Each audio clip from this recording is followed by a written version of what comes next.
ಜನಗಳ ಸಮಸ್ಯೆಗಳನ್ನ ಬಗೆಹರಿಸಕ್ಕೆ ಸಾಧ್ಯ ಆಗೋದು ಅಪೋಸಿಷನ್ ಪಾರ್ಟಿ ಮಾತ್ರ. ಸೊ ಹಾಗಾಗಿ ಮುಂದೆ ಏನು ಕ್ರಮ ಆಗ್ಬೋದು? ನೋಡಿ, ಜನರು ಉಚ್ಚೆದ್ದಿ ದೊಡ್ಡ ಹೋರಾಟ ಮಾಡೋವರೆಗೂ ಇದಾಗಲ್ಲ. ಯಾಕೆಂದ್ರೆ ಇವತ್ತಿನ ದಿವಸ ಜನಸಾಮಾನ್ಯರು ಜೀವನ ಮಾಡೋಕ್ಕಾಗ್ತಾಯಿಲ್ಲ. ಒಂದು ಬಸ್ಸು ಫ್ರೀ ಮಾಡಿದ್ರು, ಬಸ್ಸು ಟಿಕೆಟ್ ಫ್ರೀ ಮಾಡಿದ್ರು ಹೆಣ್ಮಕ್ಳಿಗೆ, ಮಾಡಿ ಸಂತೋಷ. ಆದ್ರೆ 20 ರೂಪಾಯಿ ಇದ್ದಂತ ಟಿಕೆಟ್ನ 60 ರೂಪಾಯಿ ಮಾಡಿದ್ರು. ಅಂದ್ರೆ ಈ ಸರ್ಕಾರಕ್ಕೆ ಜನಕ್ಕೆ ಅರ್ಥ ಆಗ್ಬೇಕು. 20 ರೂಪಾಯಿ ಇದ್ದಂತ ಟಿಕೆಟ್ನ ಹೆಣ್ಮಕ್ಳಿಗೆ ಫ್ರೀ ಮಾಡಿದ್ರು. ಅದೇ 20 ರೂಪಾಯಿ ಇದ್ದಂತ ಟಿಕೆಟ್ನ 60 ರೂಪಾಯಿ ಮಾಡಿದ್ರು.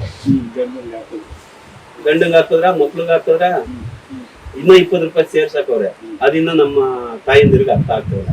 ಎರಡನೇದು, ವಿದ್ಯುತ್ ಫ್ರೀ ಮಾಡಿದ್ರು. ಎಷ್ಟು 200 ಯೂನಿಟ್ ಏನೋ ಮಾಡಿದ್ರು. ಸರ್, ಯಾವ ಮನೆಗಳಿಗೆ ಇವತ್ತು ಮೀಟರ್ ಕೊಡ್ತಾರೆ ಸರ್? ಮನೆಗಳು ಹೊಸ ಮೀಟರ್ಗಳೇ ಕೊಡ್ತಾ ಇಲ್ಲ.